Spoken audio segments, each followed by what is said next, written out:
Thank you so much for staying with us. We are still in the Middle East, but joining us now on the news to discuss this is a global affairs analyst, Bolu Michael-Biyi. He joins us from the SADC region of Manzini, Eswatini. Bolu, thank you so much for making the time.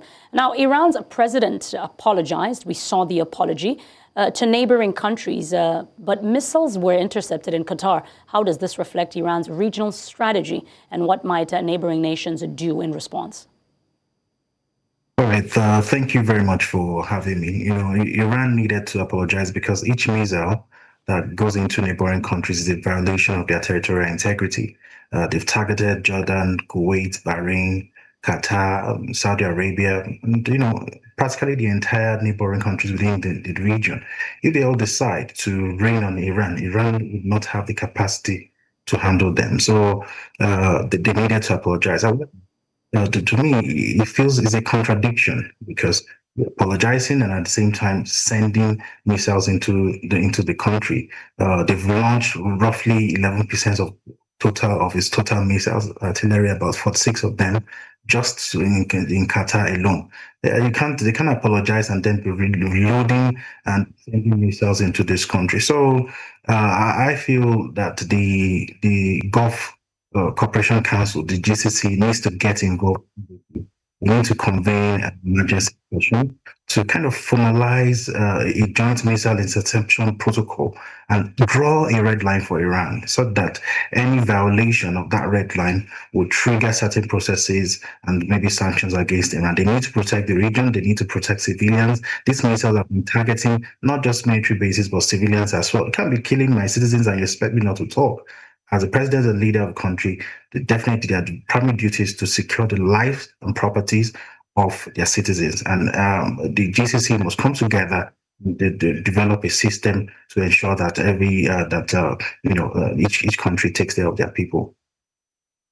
President Donald Trump claims in his statement that he made that Iran's army, the Navy, as well as leadership have been largely destroyed. Now, from a military standpoint, how realistic is this assessment? Knowing, of course, because sometimes generally his truth is not necessarily the whole truth. What challenges could remain? First of all, how true is this? And then secondly, what challenges could remain?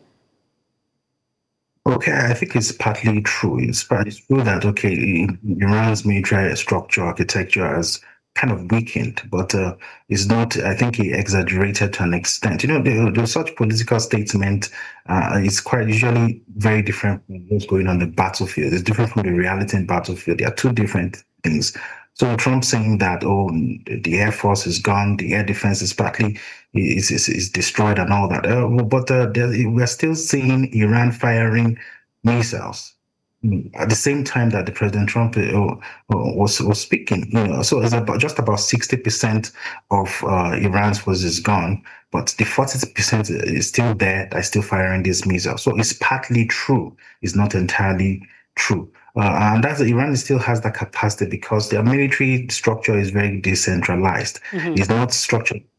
When we bomb one particular place, the entire system is gone. They decentralized it strategically to prevent total wipeout in situations like this. It was shaped and built to handle kind of possibilities. So it's possible that they get further weakened, but as of now, it's not like the entire military is done because clearly we can see that they're still firing missiles. And the challenge is that it can lead to a wider regional, not just within the Gulf region, but outside the Gulf region. We are seeing economic effects already with countries, including their empires and the rest of that. But in terms of spreading, in terms of military, other countries outside the Gulf region into getting involved in the war, there's a possibility if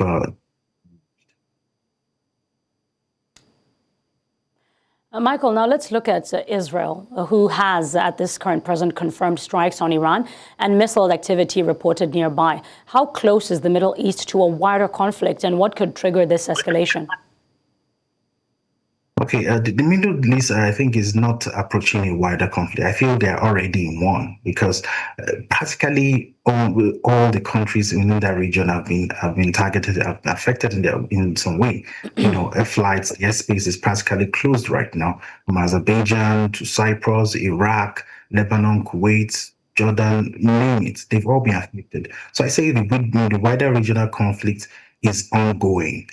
So but what they should try to prevent is spreading beyond the Gulf region, solving the problem within the Gulf region, and also ensuring that it does not spread to areas outside the Gulf region. So the structural challenge is the logistics and the political will. None of the Gulf states wants to get involved in any formal combat.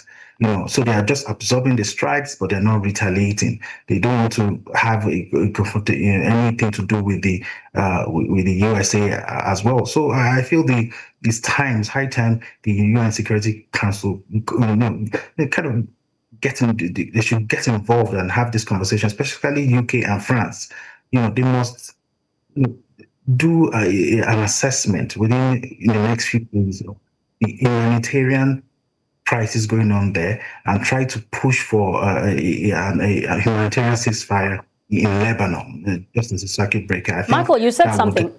So sorry to cut you. You said something about the United Nations getting involved. Realistically speaking, will the United Nations get involved? If so, how? Yeah, I feel they would get involved eventually. There's a point things escalate to that they just, they have.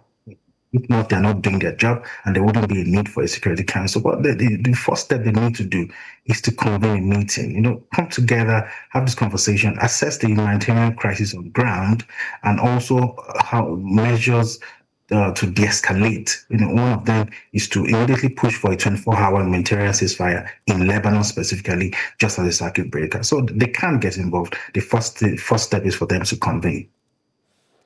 I'm going to come back to that question, but I want us to look at the United States. Of course, the United States did insist on an unconditional surrender from Iran. These were statements made directly by President Donald Trump that he will not accept anything other than a surrender. How does this headline stance affect, diplomacy and the precepts or the prospects of us, de-escalating the situation within the region?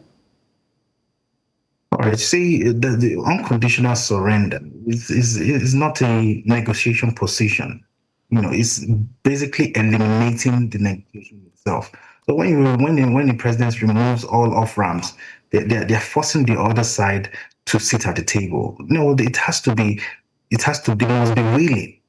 So unconditional surrender, it's insisting on that is literally just taking that negotiation clause off the table. So Iran's foreign minister, to my knowledge, has rejected the idea of a ceasefire or having any new talks with the Trump administration. Of course, they will want to show restraint to show that, hey, we are in charge of our country. You're not going to tell us what to do. And that's what they do. So even if they want to actually sit at the table, they will want to exercise that restraint just to maintain their position of leadership and also territorial integrity. So Iran political system itself does not allow, they don't want to just get into any negotiation based on unconditional surrender. It's not structured that way. So the U.S. Department of States, they must quietly open a back channel of communication through countries that are used to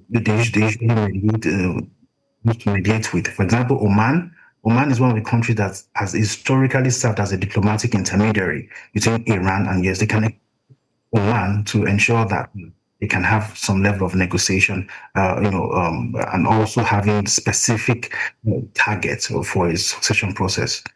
Now, it says here, if you do not mind, I wanted us to go back to the United Nations with regards to the meeting especially, because I think when situations like this tend to take place, we are looking for a solution. But it does say here that the United Nations did call for a ceasefire. The United Nations has, of course, sat down and they have condemned and looking for immediate de-escalation conflicts. If the meetings have taken place and nothing has been done thus far, are we saying that in the days to come, should this war escalate, the United Nations would have enough room for them to actually do something as opposed to make suggestions?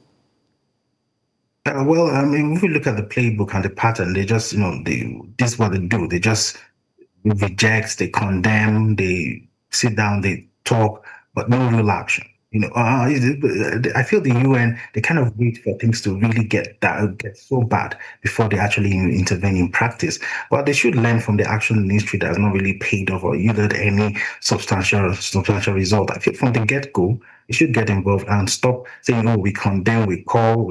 Those are just diplomatic lingo that does not save lives. The bombs are still flying. People are still dying. So actually go there, put boots on the ground, send envoy down to the country to have conversation with these leaders. If there's a need to have the boots on ground, so be it. But each day that they sit down and call for this and passing one resolution, the other, it's just rhetoric. It's just drama, talk but no action. The UN must take action from the get-go and not wait for things to get very bad before they do what they're supposed to do. Michael, thank you so much for your insights and your time on this matter.